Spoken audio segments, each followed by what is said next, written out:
20,000 ಹಿಂದುಳಿದ ಮಕ್ಕಳು ಹಾಗೂ ದೃಷ್ಟಿದೋಷ ಹೊಂದಿರುವ ಮಕ್ಕಳು ಎಲ್ಲರೂ ಒಟ್ಟಿಗೆ ಸೇರಿ ವಾಂಖೆಡೆ ಸ್ಟೇಡಿಯಂನಲ್ಲಿ ಲೈವ್ ಕ್ರಿಕೆಟ್ ಅನ್ನು ನೋಡಿದ್ದಾರೆ ಎಂದರೆ ಇದು ನಂಬಲು ಸಾಧ್ಯವೇ? ಹೌದು, ಇದು ನಂಬಲೇಬೇಕಾದ ವಿಷಯ. ಇದು ಸಾಧ್ಯವಾಗಿದ್ದು ನೀತಾ ಅಂಬಾನಿ ಅವರಿಂದ. ಒಮ್ಮೆ ಊಹಿಸಿ ನೋಡಿ, 20,000 ಮಕ್ಕಳಿಗೆ ಊಟ, ವಸತಿ, ಉಡುಪು ಎಲ್ಲವನ್ನು ಅಚ್ಚುಕಟ್ಟಾಗಿ ನಿಭಾಯಿಸಿ ಅವರನ್ನು ಸ್ಟೇಡಿಯಂನ ಒಳಗೆ ಕರೆತರುವುದೆಂದರೆ ಸಾಮಾನ್ಯವಾದ ವಿಷಯವೇ? ಇದು ನಿಜಕ್ಕೂ ಒಂದು ಭಾರಿ ಮಟ್ಟದ ಕಾರ್ಯಾಚರಣೆ.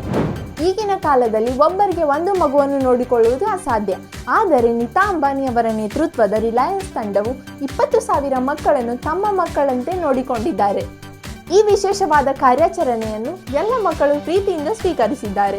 ಇದು ನಿಜವಾಗಿಯೂ ಗಿನ್ನಿಸ್ ರೆಕಾರ್ಡ್ಗೆ ಅರ್ಹವಾದ ಕಾರ್ಯ. ಕಳೆದ 16 ವರ್ಷಗಳಿಂದ ನೀತಾ ಅಂಬಾನಿ ಅವರು ಕ್ರೀಡೆಗಳನ್ನು ಉತ್ತೇಜಿಸುತ್ತಿದ್ದಾರೆ. ಪ್ರತಿ ವರ್ಷ ರಿಲಯನ್ಸ್ ಫೌಂಡೇಶನ್ನ ವತಿಯಿಂದಿರುವ education and sports for all ಎಂಬ ಯೋಜನೆಯಡಿಯಲ್ಲಿ ವಾಂಖೆಡೆ ಸ್ಟೇಡಿಯಂ ಅನ್ನು ಸಂಪೂರ್ಣವಾಗಿ ಹಿಂದುಳಿದ ಮಕ್ಕಳಿಗಾಗಿ ಬುಕ್ ಮಾಡಲಾಗುತ್ತದೆ. ಎಲ್ಲ ಮಕ್ಕಳಿಗೂ ಓದುವುದರಲ್ಲಿ ಅಷ್ಟೇ ಅಲ್ಲದೆ ಕ್ರೀಡೆಯಲ್ಲೂ ಆಸಕ್ತಿ ಮೂಡಿಸಬೇಕೆಂಬುದು ನೀತಾ ಅಂಬಾನಿ ಅವರ ಉದ್ದೇಶವಾಗಿತ್ತು.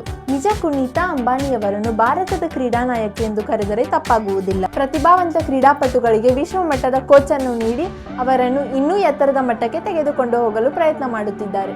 ಅದೇ ರೀತಿ 2036ರಲ್ಲಿ ಭಾರತಕ್ಕೆ ಒಲಿಂಪಿಕ್ಸ್ ಅನ್ನು ತರಬೇಕೆಂದು ನೀತಾ ಅಂಬಾನಿ ಅವರು ಅಂತಾರಾಷ್ಟ್ರೀಯ ಒಲಿಂಪಿಕ್ಸ್ನ ಜೊತೆಗೆ ಸಕ್ರಿಯವಾಗಿ ಕೆಲಸ ಮಾಡುತ್ತಿದ್ದಾರೆ. ಅವರ ದೃಷ್ಟಿ ಸ್ಪಷ್ಟ. ಅವರು ಭಾರತವನ್ನು ಕ್ರೀಡಾ ಶಕ್ತಿಯನ್ನಾಗಿ ರೂಪಿಸುವುದರಲ್ಲಿ ನಿರಂತರವಾಗಿ ಕಾರ್ಯನಿರ್ವಹಿಸಿದ್ದಾರೆ. ಅವರನ್ನು ನಿಜವಾಗಿಯೂ ಭಾರತದ ಸ್ಪೋರ್ಟ್ಸ್ ಲೀಡರ್ ಎಂದು ಕರೆಯುತ್ತಾರೆ.